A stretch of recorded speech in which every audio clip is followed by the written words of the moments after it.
the grass and down the rabbit hole into the wild and wonderful world of animation.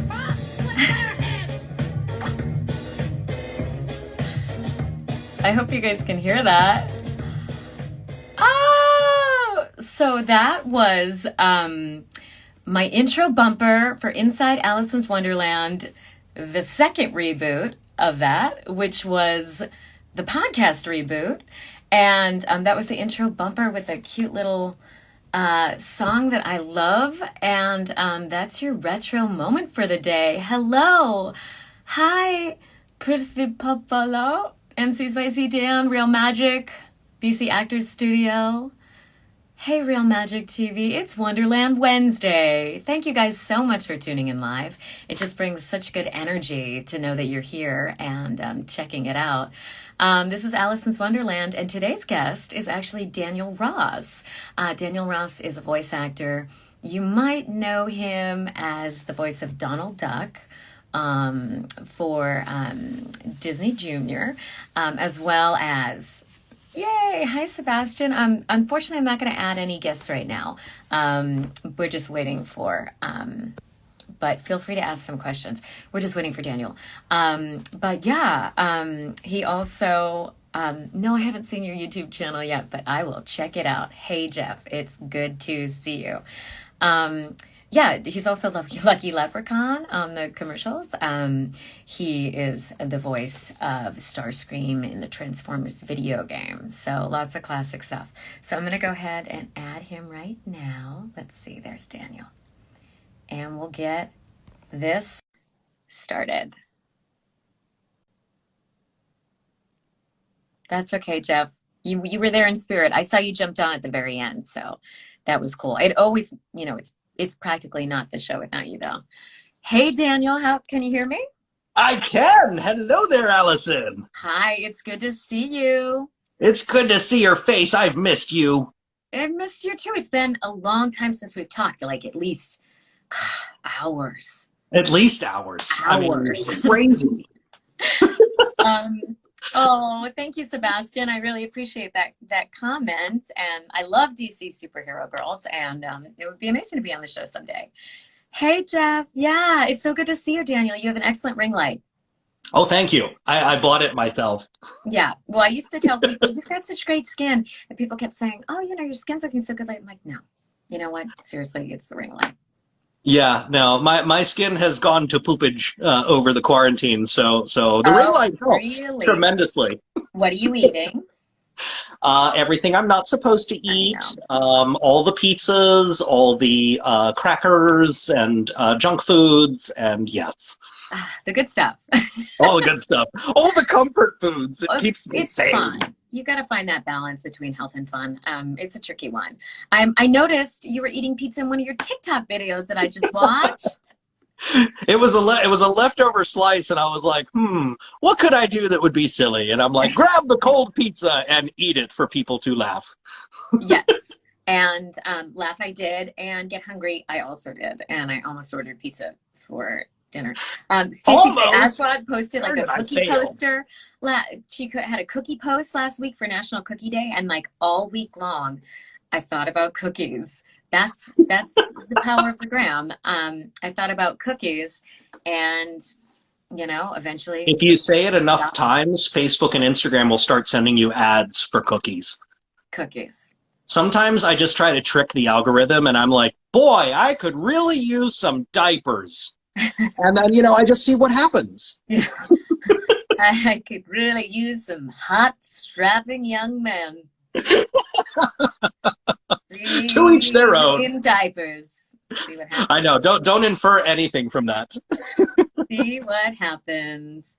Hey guys, so for anybody that's tuning in that's coming over from Daniel's side, this is a weekly Instagram TV show called Inside Alicyn's Wonderland, and we go through the rabbit hole to interview people that work in animation and games. So next week we actually have JP Karliak. Yes! Yeah, Boss Baby, and he's on the new Trolls series. It's going to be awesome. And then we have Lori Allen coming up in 2 weeks. Oh my goodness! Yeah, she's Pearl on SpongeBob as well as in Family Guy. She's an on-camera actress, writer, amazing talent. So tune in She's for her. also from Maryland, like me. I didn't know you were from Maryland. I'm Tell us originally about from you, Maryland. Daniel. Tell us. So what was little Daniel like living in Maryland? Obviously, you lived in Maryland. Oh, he was a little troublemaker for Oh sure. yeah. Yeah, Tell no, us. I've always gotten in trouble doing voices, whether it was impersonating teachers or friends or cartoon characters, doing prank phone calls when I shouldn't be doing them. Yeah, I was a little troublemaker and a performer, and I loved theater, and so I caught the acting bug early on in life, and yeah, that's kind of been the through line through my life is my acting career. I studied Shakespeare, did forensic competitions, did musical theater, for school, did international competitions, and I loved acting until about Okay. college. Till So, about well, college. tell us, what was the worst thing you ever did? Did you get in any trouble with the law? Did you, can you spill some, No, I didn't get in trouble with the law, surprisingly, but there was an incident. I don't know if anybody remembers the Jerky Boys. They used to come yes, out with these CDs of pranks. Yeah, you remember. of course So I I do. redid their entire second album. My dad, who's a doctor, would have his little micro cassette recorders laying around the house. So I would put people on speakerphone and I'd record on the little micro cassette and I would do all these skits, and I would parade it around school until my parents got wind of it, and I never saw it again. Wow. I mean, it's kind of like it was all laid out there for you, you It know, kind of the was. I future. never realized the voice side of things was even a thing. I mean, I've always had kind of a quirky voice. I've always, played kind of wacky, high energy characters, Hmm. like for on camera and for on stage. And it just never occurred to me that, hey, this is a job until much later in life. Yeah. And my When good was that? friend, I'm sorry? When was that? So back in not 20, it was like 1996-ish. There was a TV series called Beast Wars Transformers. And I don't know if you can tell, but I'm a bit of a Transformers fan. I have a bit of a, Ooh. I have a bit of an addiction here. So this is my creative space and office. Um, but I've always been a huge Transformers fan, and I don't know what it was, but the quality of the voice acting on that particular show, it was like this major catharsis. I'm like, oh my gosh, these are real people doing these voices and being paid like a job. Oh my gosh. So it kind of led me down this path of looking into voiceover, getting to know the people behind the voices, and I was just fascinated by it.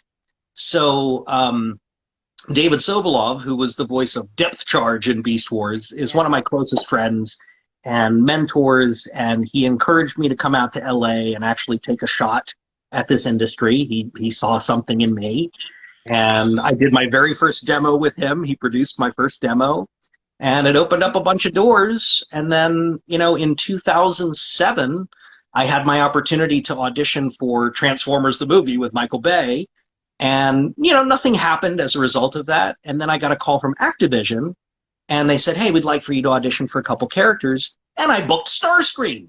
It was like the biggest thing that had ever happened to me in my life. Wow. I Wow. have over here, I stole a movie poster right here. This was from the Blockbuster store that I used to be a store manager at. I'm dating myself clearly now. But yeah, it was so surreal. This game that I worked in was on the shelves, and I'm renting it to people who have no idea that I was participating or playing the lead antagonist. Were you in So Maryland at the time?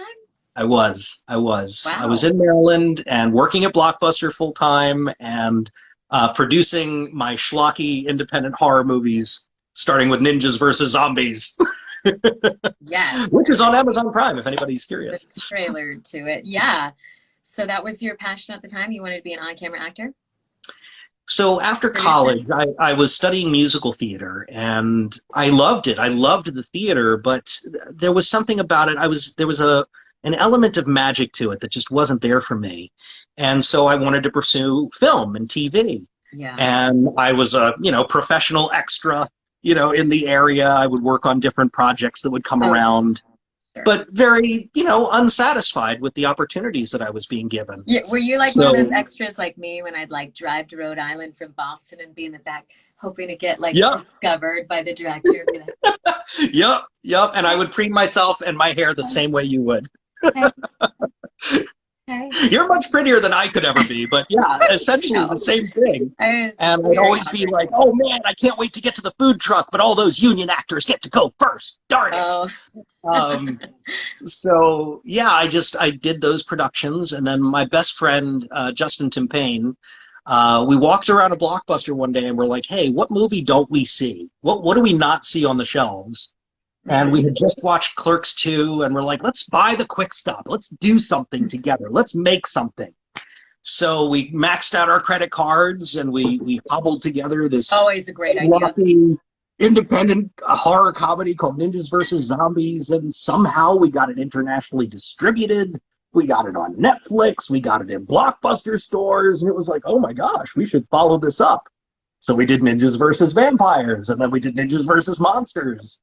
And I just started producing films left and right so that I could facilitate my on-camera work. And then it was, okay, well, I'm going to write so that I can produce, so that I can act. So it was like I was feeding myself, essentially, in what I was able to do. But were you feeding yourself? In between takes, yes. In between takes. I'll never forget, on the set of Ladder 49 with John Travolta, I was Joaquin Phoenix and Jay Hernandez's stand-in. And this was a massive, like, firefighters movie, and it was such an amazing experience. But I was working retail during the day, and then I would drive to Baltimore at night, work overnight, drive home, take a shower, feed myself, go right back to work, then go right back to Baltimore. And I did that for 3 months. That's how I earned my SAG card. And, when you're in your early 20s, you got the energy to do that kind of stuff. Now I would be dead. Yeah, but, that's why people are supposed to have babies in their 20s. Oopsie. Just party all night. Wasted my time. Oopsie. Maybe that's not in the cards. I don't know.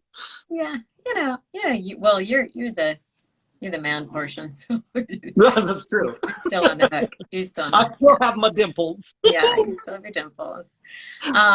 Wow. Yeah. So Maryland. So how did you get from Maryland to sunny Los Angeles?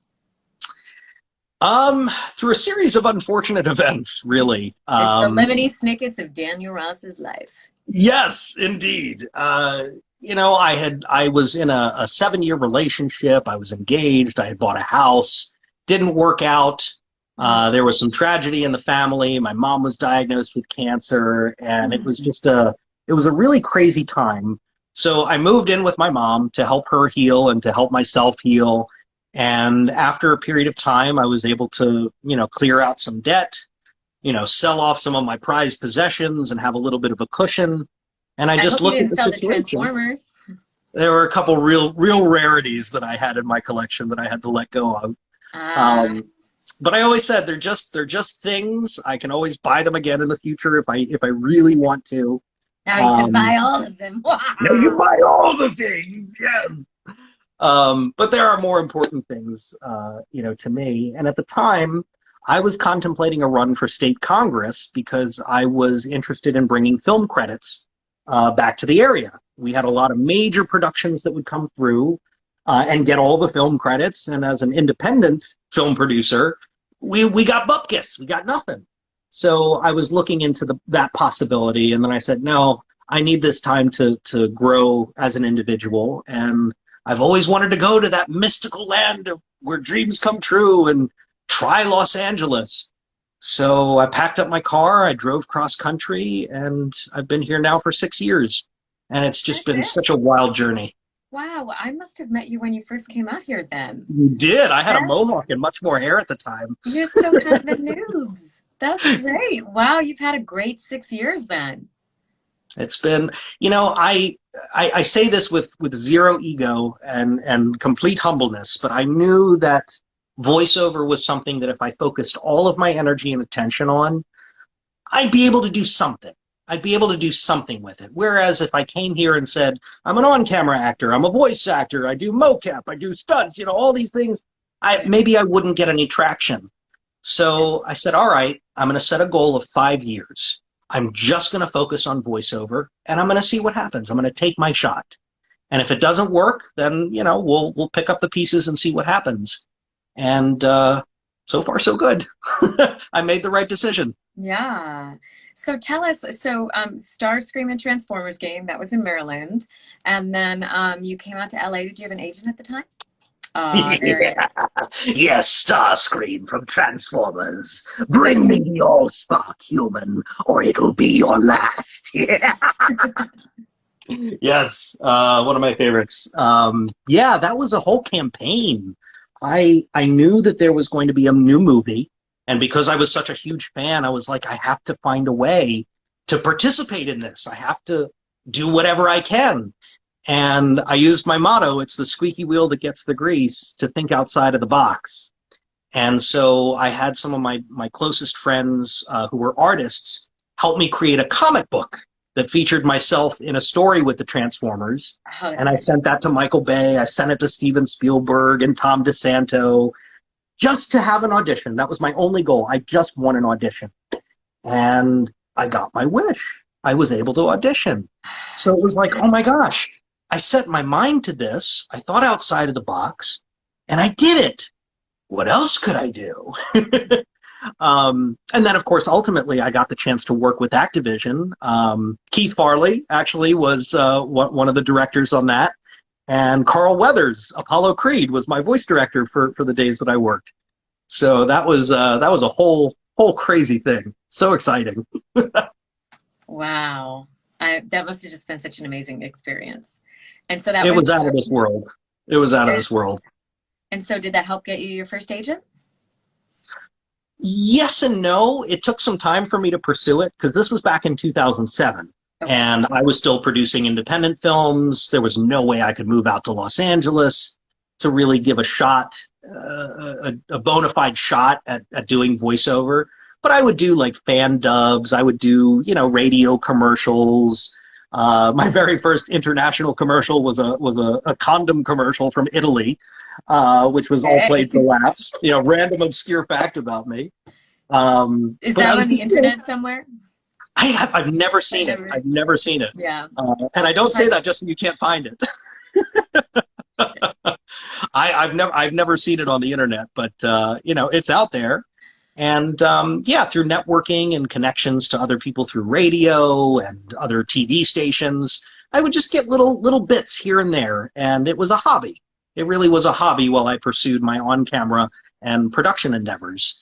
And eventually it occurred to me, why am I not doing this full time? This is so much fun. It's amazing. I feel so engaged. I feel so alive when I do it. So eventually I made up my mind. But I would love to get back to on camera someday. That would be so much fun. How have things shifted for you with COVID-19? Not dramatically, believe it or not. I feel very fortunate to be in a side of the entertainment industry that's relatively insulated, because I had the ability to step into my closet and record from home. I had the right setup, and there were things I had to adjust. But, I've worked on TV shows, video games, all from the comfort of my home. And that's just something I count my blessings for, because I know not everybody has had it so easy this year. So, if I was on camera, if my focus was on camera, I think I would have a different experience of 2020. A lot of my on-camera friends are not doing too well. They're looking into voiceover to try to shore up their work, and it's a great industry. I love the people in voiceover. For me, I think voice actors, you are included in this, of course. Voice actors are some of the most warm, genuine, kind, and happy individuals you will ever meet. Yes, and funny and entertaining. But sorry, I'm a talker. Forgive me if I step over. It's hard to hear sometimes. When I started going to conventions after Transformers, this is what you were asking before, I started meeting other voice actors. I started hearing their stories, and I really felt like I found my tribe. And I loved the experience. Who doesn't love going to a convention and having people buy your schlocky prints or whatever, and have autographs and stuff. Who doesn't love that? But I loved being able to see the influence in other people's lives and what these characters mean to them. Because we're in a bubble when we record. This is our job. Yeah. But then you get to interact with people, and they remind you of how much it means to them. And that's been such a joy for me, especially stepping into the shoes of Donald Duck, to be able to see the impact that it's had on people. Yeah. So tell us about that. What was it like? How did you end up auditioning? How did everything go? Sure. So my agent at the time called me up and said, "So you do a Donald Duck voice, right?" And I was like, "Yes, I do." Did you already knew that? You'd gone to the office one day, Yeah. Oh yeah, absolutely. I mean, when you get an agent, you got to say, "Here are my strengths. Here's what I do." And it was never anything that I anticipated ever using. I would use my Donald Duck voice to bark like a pug. So that was how I anticipated using it someday, some way. And, she contacted me and said, "Hey, there's an audition for Donald Duck. Go ahead and read for it." And I'm looking at this thing and I'm like, "Oh my gosh, this is what I'm here for. I'm in the right place at the right time. Let's take our, So I threw in my audition, and they wanted it to sound very close to the original Clarence Nash, and I did my best. But, it was a parlor trick for friends. It was never anything that I, anticipated doing in front of a microphone that hears every noise that comes out of your face, every stomach gurgle, every booger you've got in your nose. Everything comes out when you're on the microphone. So after a series of weeks of waiting, I got a call back. And I ended up going down to Disney TV Animation, and I'm walking those halls with all the amazing pictures of all the shows and the actors, and I'm just in awe of where I am, because it was like, oh my gosh, I'm at Disney, of all places. This is incredible. This is where dreams come true. And yeah, so I took my shot. I did my best, and I waited, and I waited, and I got another call back. And then I was in Maryland visiting my friends and family, and my agent calls me and says, "They'd like to see you one more time." And I'm like, "Oh my gosh, I'm here. What do I do? Do I get on a plane? Do I go?" And they're like, "No, they'll wait for you." And I went, "Oh, they're going to wait for me? For moi?" So it was a song that I had to sing. I don't remember the song off the top of my head. It was 5 years ago. But, I added some vibrato to the voice. I really tried to stretch and play with it, put my stamp on it.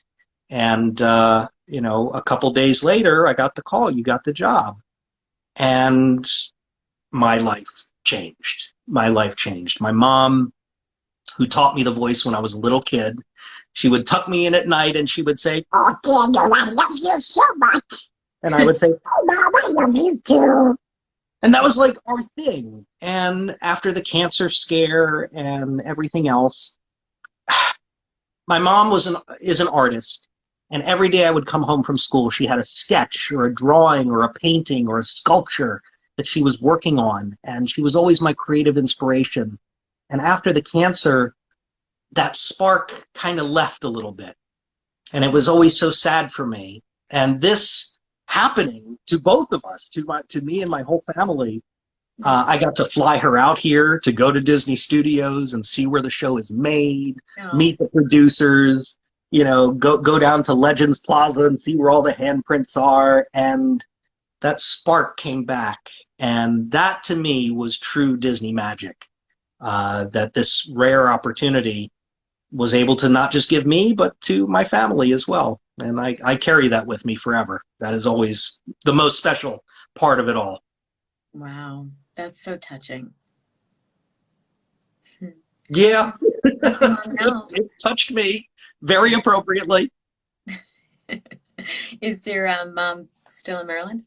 She is. She is. In fact, she was messaging me saying, "How do I get on Instagram Live?" I can't tell you right now. She's just learning TikTok. It's starting right now. What do I do? Do I download the app? Yeah, right. Where do I go on my TV? So your mom, she really can do that Donald Duck voice too. I feel like we should have her on the show.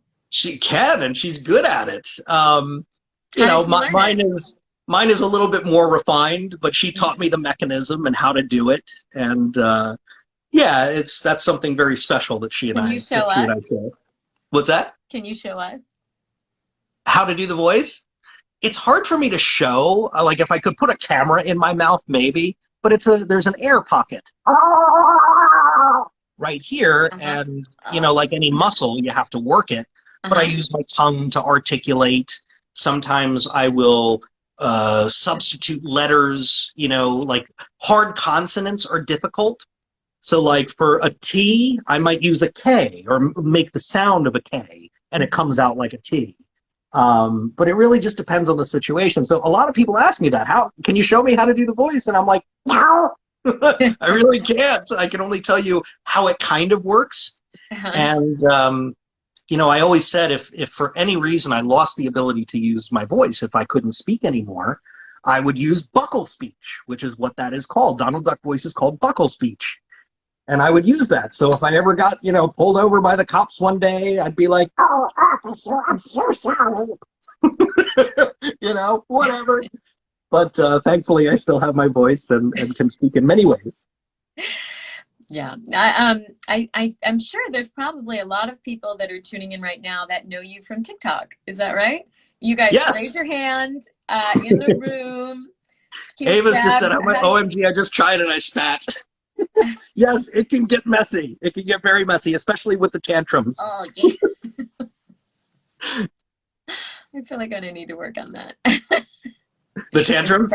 In the privacy of my own home. Well, I can teach you one thing. That's basically a circular pull of the cheek. So if you get the thing and you can flap the cheek flaps.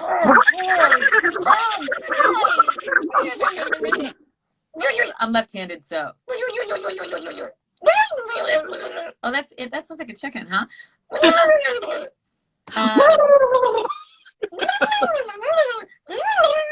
This is just nobody wants to for anybody this, right? tuning in live. These are the kinds of questions. Much fun right now. Yeah, so a few people from TikTok. By the way, anybody that's just tuning in, this is Alicyn's Wonderland, a weekly show where we interview people that work in animation and games, all about their careers. So come in to the Wonderland and see for a while. Wonderland. Go ahead and follow. The water's warm. It's inviting. Follow me, and you'll get all the weekly updates. Also, in the bottom, under Daniel's chin. Just went through my head. Fish around in there, find something good. There's a question box. You see? Yeah, you see it? It's way down there. Oh, you can't see where I'm pointing, but maybe Daniel. Sorry. I hope that didn't hurt. There's questions, so if you guys, when we get to the end, we'll try and take some questions from the audience. Yes, so be sure to tune in for that. So yeah, TikTok, you kind of a big deal and blowing up over there. Talk to me about TikTok. Oh man. TikTok was just a means for me to entertain myself at the beginning of this quarantine in March. I really had no aspirations of doing anything other than just having some fun and tapping into some creativity and getting more in touch with who I am. Because, you know, as much as I love voiceover, I've always loved doing on-camera work. And so giving myself the spotlight to be funny and do some things, you know, with comedic timing and silly faces and whatnot, it felt like revisiting a facet of myself that I've missed for a very long time. So TikTok has given me the ability to get in better touch with myself, engage with my audience in a way that feels genuine to me. Again, no aspirations of doing anything big with it other than to just make some people laugh and to make myself laugh, because this has been a pretty yucky year. So it's really just been a godsend, and I'm so happy that I've been able to accrue an audience of people that enjoy what I do and, you know, laugh at my shenanigans. We all could use a few more laughs these days, so I'm just happy to be doing that. Well, and it's exciting. I enjoy it. So I get back to my like production roots and like filmmaking and things like that. So yeah, it's a lot of fun. Well, Jason's a big fan. He wanted me to let you know that. Yeah, I see him follow my Instagram stories. Yeah, yeah, that's great. Um, so Daniel, can we talk about a little bit about Lucky the Leprechaun? Can you do the voice for us? Yes, I can. I actually just recently got a pop figure. There was a fan who Aw. brought me one of these at Stockton Con earlier this year, and I was like, "Oh, there's a pop figure! It must be mine." Oh, So I yeah. got that one. Yeah. Oh no, they're after me, Lucky Charms. They're magically delicious. Woohoo! How long you That been doing was. that for? I did Lucky for 2 years, from 2015 to 2017, and Lucky was very special for me because at the time when I moved to Los Angeles, I was working overnights managing the logistics process at Target. So all the trucks coming in, the freight going out, the employees who were exhausted working 2 or 3 jobs every day. I worked that from 9 p.m. until 8 a.m. every single day. And it was the most physically demanding job I've ever had in my life. But I had my days free, so I could audition, I could network, I could do lunch, I could do all those things. And when I finally started getting some traction in voiceover, I said, okay, my gut is telling me it's time to move on. And that was really scary because that was my anchor. You know, this is how I pay my bills, and I'm taking a chance. But that's what I came out here to do. So when my gut told me now is the time, I signed up to drive for Lyft just so I would have something to do. But Yeah. on my very last day working at Target, I'm driving off the parking lot after saying my goodbyes, and my agent calls me up, Michaela Hicks, from Solid Talent, who's now at Vox. She calls me up and she says, "You booked Lucky." And I'm like, this is what the universe is telling me. You're doing the right thing. You're on the right path. People Wow. say, "Hey, you got lucky." And I'm like, yes, I did. I got very lucky. So Oh, that must that be was so really great. magical for me. That's such a good It was feeling. magically delicious. Oh, that's great. And yeah, so I know that during quarantine you've also been producing some films. I was wondering if you could Yeah. tell us a little bit what you've been working on. Oh, thank you. Just give me all opportunities to plug myself. Yeah, so there's a film that I produced called Christmas Cancellation, which is currently in the top, I think it's like the top 50 Christmas movies on Amazon Prime right now. That's a pretty big one. It's an interesting sci-fi kind of Twilight Zone film about these characters in a comedic sitcom that basically become sentient to the fact that their show is about to be canceled. And so it takes place during the holidays, and it's a very interesting film, very difficult to speak of without spoiling it, but that is available on Amazon Prime. And then I shot a quarantine film called The Distanced, which I do have an on-camera appearance as a scientist in, How did and you? yeah, it's a 20-minute love story about people who meet in quarantine with a sci-fi twist because there's always got to be a twist. And right now that's going around the festival circuit, and we're winning a bunch of laurel leafs, and just really excited that it's doing well. And then So, I how did you also, go about making a movie in the during the pandemic? um, everybody had to work with their own equipment, and in some cases we would have to ship, lighting or certain aspects to the other cast members. Excuse me, but Did it you was cast only it in LA? it was no, it was well, I cast in LA for some of the other roles, but my buddy Justin Tim Payne, who I've done my other movies with, he actually plays the lead in this. So we cast our female lead out here in Los Angeles. Segunda Wood is also a Oh voice, wow. Hmm. a fellow CESDer. So she's involved as well. And yeah, I'm not sure when we're going to release it, like to the public, probably after the new year. But it's a lot of fun. I'm really proud of it. And I also got reeled into another quarantine series called Vulgar Fantastico by a good buddy of mine. His name is Larry Longstreth. He's an incredible filmmaker. And I play a puppet that is a demon. He's a demon puppet, a very Typecast friendly again. demon. He's a very friendly demon puppet, and yeah, it's a crazy little show. The humor is very dark, and I think apropos for the times. So we finished 3 episodes. There's another episode coming soon, and probably some more. And where can people watch that? YouTube. If you look up Vulgar Fantastico. Vulgar Fantastico. Everything else I've done is on Amazon Prime. All the Ninjas movies. I did a documentary called Trek Off the Motion Picture, which was about fan conventions for Star Trek, and there's even a Star Trek themed burlesque show that we put on in it, which was great. I was the host of this burlesque show, and I came out, instead of wearing pasties, I came out wearing pastries that I could eat, which was a lot of fun. It's a show within a show. It's a show within a show, that's right. So meta. I know. I like meta. Are you excited for the holidays? Honestly, no. I don't think I'm terribly excited for them. Mm-hmm. I think that the holidays are just days. I mean, there are some religious, implications and things for certain people. And in my opinion, days are days. And when Thanksgiving rolled around, it was kind of a reminder that this day is to be grateful for the things that you have in your life and to reflect. And I will celebrate with friends and family next year, when we actually can. Or maybe in June, or maybe in July. It doesn't matter because it's just a day, and you can celebrate those things when you want to.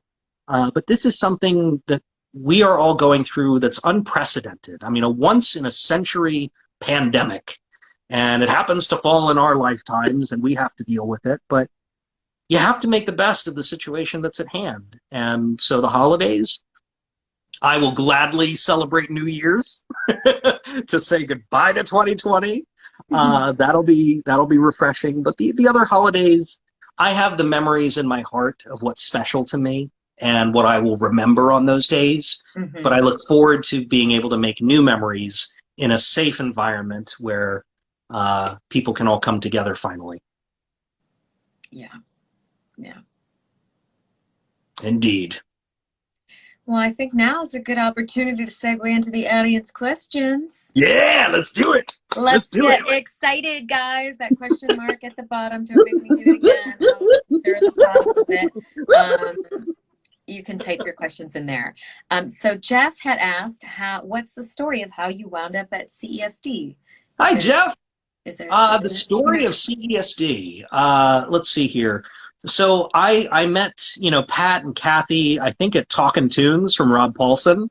Okay. I was very green and said, hey, I'd like to be on your roster. And they read me at one point, and I wasn't ready. I really wasn't ready. When I moved to LA, I was like, I got this acting thing in the can. I'm good. I don't need to learn anything else. And then I took Debbie Derryberry's workshop for the first time and went, I know nothing. Oh, my gosh. So, my journey began to just improve myself, work on myself, and eventually, once Donald Duck hit, there was an opportunity for me to look for different representation at the time, and CESD was like, come on in! So I got very lucky in that regard, and wound up with a really great team. Yeah, that's great. Yeah, well, lucky, like your lucky charms. Oh, did we know that Eric Bowles' birthday was a few days ago? No, I didn't know that. That slipped by. Happy birthday, Eric. You're not on here, but I'll have to shoot him a text and say happy birthday. Hi, Eric. See, he and I have to do the dueling Daffy and Donald from Who Framed Roger Rabbit at some point. Oh my gosh, yes, that's a TikTok waiting to happen. I know, right? Oh my gosh. That's so good. Is Bowles on TikTok too? I don't know. If he is, I haven't seen him. I know Gray Griffin is on there. Rob Paulson just signed up. Debbie Derryberry's obviously on there. Who else? Elle Newlands is on there. E.G. Daily, I think. Tara. Yeah, E.G.'s on there. Valerie Rose Lohman is on there. Shelby Young is on there. And there are a bunch of other voice actors from all around the country that have been working TikTok for a while now. I did an interview actually last week with Caroline Spinola and Stefan Johnson, who are huge on TikTok right now and doing really wonderful things and so talented. You did and this interview. weekend, did you do the interview on TikTok? I did the interview here on Instagram. TikTok had the ability to do what we're doing right now, and then they got rid of it. So, hey, Instagram's where it's at. And then, of course, who else? John Bailey is on there. Yeah, John Bailey it's so funny that he just jumped on.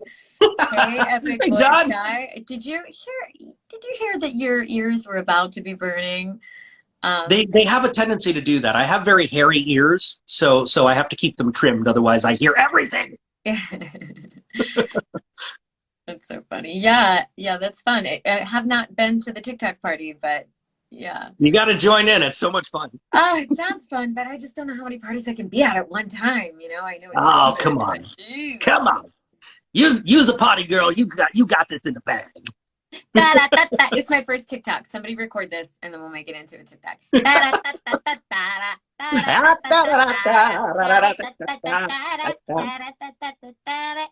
in a weird mood tonight. Hello. Somebody's question is just Nolan North. Nolan North. Yes, he is a voice actor. He's a very talented voice actor. Thank you for that enlightening question. Now, people may not know, you and I have actually worked together on a show before. We did. That's an interesting point. Yes, they should have brought that up right at the beginning.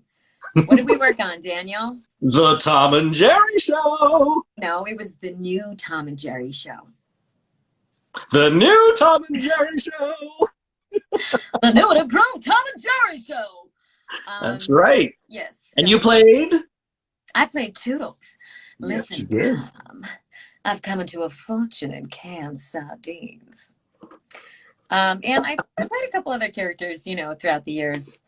I played like a super annoying, like next door neighbor girl. I don't remember. What about you? Yeah, I've been working. I was working on the show for 3 seasons, starting in season 3, then 4, then 5 with Chris Edgerly. We played a trio of German mice. And they would pitch our voices up, but I played a little German mouse named Rutger. And that was just so much fun. And yeah, just utility voices all over the place. I played a version of Igor that they called Dave. Yes, master. That was so much fun. That's great. Yeah, so we get to work together occasionally in this industry. Yeah, but just not in person. But we are neighbors, so. That's true. I do see. Well, we crossed paths a couple times in the studio. Like I was going out, you were coming in, and it's like, hey, you, all right, what's up? Hello, goodbye. I know. You want to be like, hey, mind if I stick around and hang out? Well, those are some of the most fun times too. I'll never forget. Here's a special story that I'll share with your Gather viewers. around the campfire, kids. Russi Taylor, the voice of Minnie Mouse.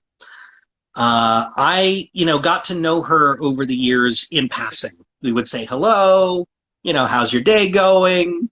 And over time, our conversations would get a little bit more in depth. And I'll never forget, she gave me such a gift. And this was early last year. She was coming out of the booth and she sees me and she goes, "Oh, Daniel, do the voice, honey." And I'm like, "Which voice?" "You know which voice. Do the voice." So I started doing Donald Duck, and she broke out into Huey, Dewey, and Louie, and we had a whole conversation as Uncle Donald and the nephews. And I could have cried puddles at that point because it was just so special to me that she gave me that gift of playing in the sandbox together, because all of our sessions were always separate. We would always go in individually. And that was the last time I saw her. That was the last time I saw her before she passed away. And I'll never forget it. I'll never forget it. So, when we see each other in passing at the studios, it's special to me because I know that, these moments are special and they can be short-lived, and you never know when you may or may not work with somebody. So I love those moments. I got to meet Frank Welker at one point in passing, and I was like, "Oh my gosh, you're Frank Welker," and he's like, "Yes, I am." So yeah, I love those moments. Some of my favorites. Oh, that's so wonderful. Let's see. Okay, yes. Okay, a lot of the other questions are just It's my birthday. It's my birthday. Happy Happy birthday! birthday on Christmas. That's such a special story, Daniel.